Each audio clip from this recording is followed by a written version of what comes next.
नमस्कार, मुकुंद की रसोई में आपका स्वागत है। तो आज हम बनाते हैं गर्मा गर्म जीरा बिस्किट घर पे, बहुत ही आसान तरीके से, जिसे बनाना बहुत आसान है। तो चलिए फ्रेंड्स, देख लीजिए बिस्किट का कितना अच्छा ये सॉफ्टनेस है। देख लीजिए पास से, ये देखिए कितना अच्छा बिस्किट रेडी हुआ है। और इसे आप जीरा कम ज़्यादा भी कर सकते हैं। बिल्कुल आप अपनी चॉइस के अकॉर्डिंग इस बिस्किट को घर में रेडी कर सकते हैं। बहुत ही टेस्टी सॉफ्ट, ये देखिए ऐसे ही टूट जाता है। कितना अच्छा बिस्किट रेडी हुआ है। तो सबसे पहले हमें जीरा बिस्किट है तो जीरा भी पड़ेगा। तो जीरा को हमें 1 टेबल स्पून जीरा को मैं हैवी बॉटम की कढ़ाई में डाल देती हूँ। आप ज़रूरी नहीं कि कढ़ाई में ही इसे रोस्ट करें, कोई भी हैवी बॉटम का ले लीजिए और उसमें डाल दीजिए। और जीरा को हमें इतना रोस्ट करना है कि इसमें से खुशबू आने लगे, और जब चटकने लगता है उसकी आवाज़ आने बंद हो जाए तब तक ही हमें इसे रोस्ट करना है। फिर उसके बाद हमें जीरा को दूसरे बर्तन में ट्रांसफ़र कर लेना है, क्योंकि इसमें रहेगा तो ये और ज़्यादा रोस्ट हो जाएगा। तो इसलिए दूसरे बर्तन में हमें ट्रांसफ़र कर लेना है। और रोस्ट होने के बाद मैंने ट्रांसफ़र कर लिया है दूसरे बर्तन में। अब हमें लेना है एक बोल में देसी घी, 3 टेबल स्पून लेना है। देखिए इतना भरा भरा होना चाहिए और घी भी जमा हुआ होना चाहिए। अगर आप गर्मी के दिनों में बना रहे हैं तो घी अगर पिघला हुआ है तो उसे फ्रिज में रख कर जमा लीजिए, तब यूज़ करना है। क्योंकि जमा घी ही को हमें फेंटना है, तभी उसमें लाइटनेस आएगी। और ऐसे पिघला हुआ घी फेंटाता नहीं है, तो इसलिए हमें जमा हुआ घी लेना है। और घी मैंने 3 टेबल स्पून लिया है। तो चीनी भी हमें 3 टेबल स्पून ही लेना है, क्योंकि जीरा बिस्किट ज़्यादा मीठा होता नहीं है। अगर आपको बिस्किट मीठा करना हो तो 3 की जगह में 6 चम्मच कर लीजिए, इससे आपका मीठा बिस्किट रेडी होगा। और अब घी और चीनी को इतना फेंटना है। देखिए अभी तो क्रीम कलर है, लेकिन जब इसमें लाइटनेस आ जाता है तो ये वाइट कलर का हो जाता है। और इसे फेंटते हुए 1 ही मिनट हुआ है और देखिए इसका कलर वाइट हो गया है, लेकिन अभी इसमें और लाइटनेस आएगा और इसका कलर लाइट होगा। तो इसे फेंटते हुए रहना है, खुद को पता चलने लगता है कि इसमें हल्कापन आ गया। और ये बिस्किट में हमें पानी यूज़ करना नहीं है, पूरा टोटल हमें घी से और थोड़ा बहुत हल्का फुल्का 2-3 टेबल स्पून हमें दूध की ज़रूरत रहती है। बाकी सारा बिस्किट की बाइंडिंग घी से ही होता है, तो आप इसीलिए हम लोगों ने घी ज़्यादा लिया है। और इसे फेंटना है, आपको लगने लगे कि इसमें हल्कापन आ गया है तब तक। तो ये देखिए, आपको देख के लग रहा है ना इसमें लाइटनेस आ गया है।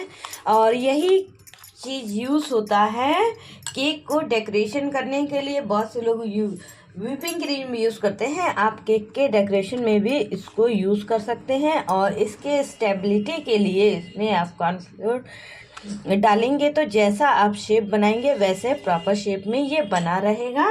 तो ये रेडी हो गया है। तो अब इसमें हम डालेंगे कस्टर्ड पाउडर, वनीला फ्लेवर का लिया है। इसको डालने से कलर भी अच्छा हो जाता है। तो यहाँ मैं 2 रेगुलर यूज़ होने वाले चम्मच ले रही हूँ।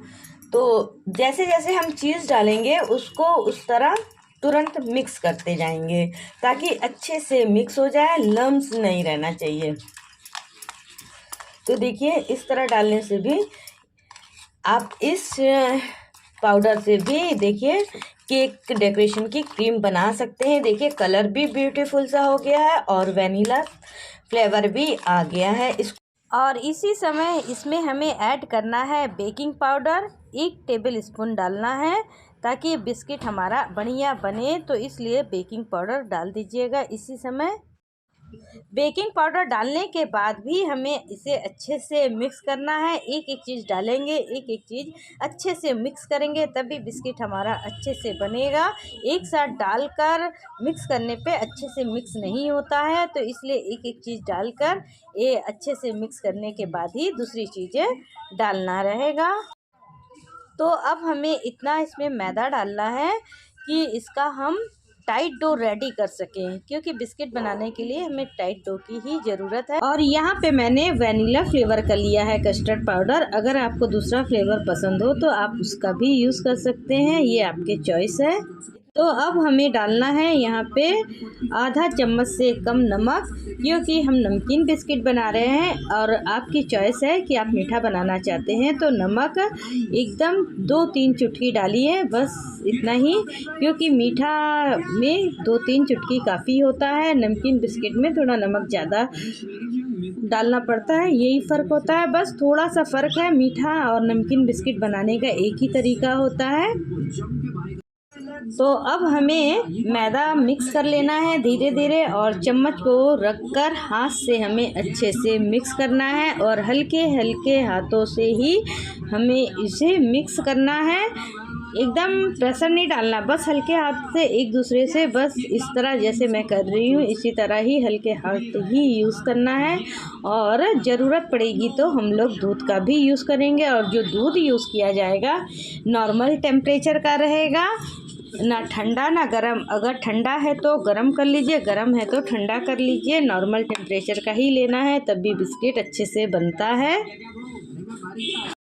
और जब हम डो रेडी करते हैं तो इसमें बहुत ज़्यादा सॉफ्टनेस रहता है। अच्छे से सभी चीज़ मिक्स हो गया है, मैदा, चीनी, घी, तो तब भी डो नहीं रेडी हो रहा है। तो देखिए मैंने चम्मच से लेकर डाला है, 1 चम्मच अभी डाला है, फिर ज़रूरत पड़ेगी तो फिर डालेंगे। तो इसी तरह थोड़ा थोड़ा ही हमें लेकर इसका डो रेडी कर लेना है। तो ये डो रेडी हो गया है। अब हमें इसे रख देना है 10-15 मिनट के लिए ढककर, ताकि ये अच्छे से सेट हो जाए। जितना मैंने जीरा फ्राई किया है उसको हम लोग थोड़ा सा अलग कर लेते हैं गार्निशिंग के लिए। जो बाकी जीरा है इसको हम लोग क्रश कर लेते हैं, बहुत ज़्यादा क्रश नहीं करेंगे, बस एक जीरे का 2-3 टुकड़ा बस, क्योंकि जब क्रश हो जाता है तभी उसका फ्लेवर अच्छे से आता है। तो ये बस ऐसे ही हमें चाहिए, ज़्यादा हमें इसे क्रश नहीं करना है। तो ये देखिए जीरा इस तरह क्रश हो गया है, तो इसको हम लोग निकाल लेते हैं। डो अच्छे से सेट हो गया है, तो अब हमें एक रोलिंग बोर्ड में छिड़क लेना है मैदा, और जितना डो है उसे हम 2 पार्ट में डिवाइड कर लेंगे, और इसमें मिला देंगे क्रश किया हुआ जीरा। पहले नहीं मिलाया गया था इसलिए कि जीरा का जो कुरकुरापन है वो डो के साथ रहने के सॉफ्ट हो जाता, डो के साथ अगर रहता तो इस वजह से मैंने बाद में मिक्स किया है, कि ताकि जीरा का कुरकुरापन बना रहे। और अच्छे से हल्के हाथों से ही हमें मिक्स कर लेना है। फिर इसे हाथ में उठाकर हमें सेट करना है, ये देखिए इस तरह। और फिर इसे हमें रख देना रहेगा रोलिंग बोर्ड के ऊपर, और हल्के हाथों से हमें इसे बेलना है, ज़रा भी प्रेस नहीं करना है। और फिर से हमें इसके ऊपर मैदा डस्ट करना है। उसके बाद हमें इसे, जितना बड़ा बिस्किट रहता है उसके अकॉर्डिंग आप इसे बेल लीजिए।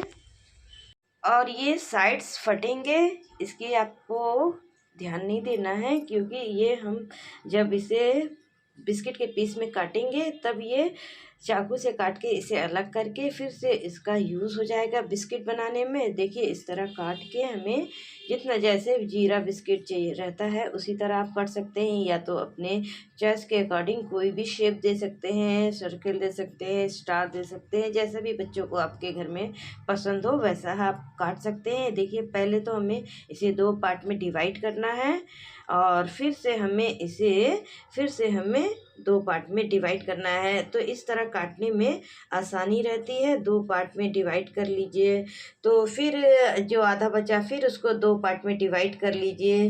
तो इस तरह क्या होता है कि साइज सही बनता है। ये देखिए फिर से मैं काट रही हूँ, और यहाँ पे मेरी नाइफ थोड़ी सी टेढ़ी हो गई थी, क्योंकि वहाँ रखा था ट्राइपॉड, इस वजह से। और ये देखिए मैंने ट्रे को तेल से ग्रीस कर लिया है, और इसके ऊपर हल्का सा हम मैदा डस्ट कर लेंगे। ज़रूरी नहीं है मैदा डस्ट करना, लेकिन मैं कर लेती हूँ। और फिर रेडी किए हुए बिस्किट को हमें ट्रे के ऊपर सेट कर देना है। थोड़ा थोड़ा दूर करना है, बहुत ज़्यादा नहीं। देखिए इस तरह इतनी दूर में ही होगा। तो इस तरह हमें सेट कर लेना रहता है। मैंने पूरा बिस्किट को सेट कर लिया है। अब इसके ऊपर हम लगा देंगे जो जीरा थोड़ा सा अलग किया गया था गार्निशिंग के लिए, तो वही जीरा हम इसके ऊपर डालकर थोड़ा प्रेस कर देंगे। नहीं तो क्या है, ये प्रेस नहीं करेंगे तो ये ऊपर ऊपर से ही रहेगा, प्रेस कर देने से ये चिपक जाएगा। तो इस तरह हमें जीरा को लगा देना है। मैंने कोई कोई बिस्किट में नहीं लगाया है क्योंकि मुकुंद को ज़रा जीरा थोड़ा कम पसंद है, तो कुछ बिस्किट मैंने बिना जीरा के भी बनाया है। तो इस तरह आप सबकी पसंद का घर में अगर बिस्किट बना रहे हैं, सबके चॉइस के अकॉर्डिंग बना सकते हैं।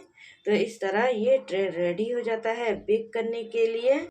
ओटीजी को मैंने पहले से ही प्री हीट कर लिया था 5 मिनट के लिए 180 डिग्री में, और इसका मैंने दोनों मोड ऑन कर लिया है, जो ऊपर नीचे दोनों रहता है, दोनों तरफ से सिकाई होती है।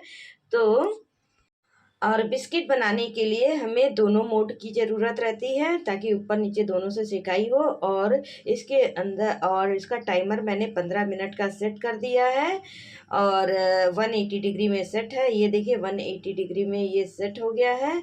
और टाइमर भी मैंने लगा दिया है। मुझसे गलती से ज़्यादा हो गया था, लेकिन मैं ध्यान देकर, और मैंने 5 मिनट कम करके ही बेक किया था, मैंने ध्यान रखा था। और इसको मैं रख देती हूँ ओटीजी में। ये बेक हो चुका है, मैं इसे निकाल लेती हूँ। तो ये देखिए जीरा बिस्किट रेडी हो गया है। तो अभी इसे हम थोड़ी देर बाद निकालेंगे, क्योंकि अभी निकालेंगे तो ये सॉफ्ट रहता है, टूट जाएगा। फ्रेंड्स, ये सेकंड बैच का है। इस बिस्किट को मुकुंद ने काटा था, तो इसलिए कोई छोटा कोई बड़ा, तो उसे भी शौक था कि वो भी काटे। पहले बैच का है, तो ये देखिए कितना ब्यूटीफुल सा है। तो अगर आपको मेरी रेसिपी पसंद आई है तो प्लीज़ इसे लाइक करें, शेयर करें और मेरे चैनल को सब्सक्राइब करें। दिसंबर मंथ में लोग ज़्यादातर बेकिंग चीज़ें इसी समय ही बनाते हैं, क्योंकि लोग बनाते समय परेशान नहीं होते हैं। ठंड के समय में गरम गरम ये बिस्किट बहुत ही अच्छे लगते हैं, और घर का बना हो, अपने से बनाया हो तो क्या बात है।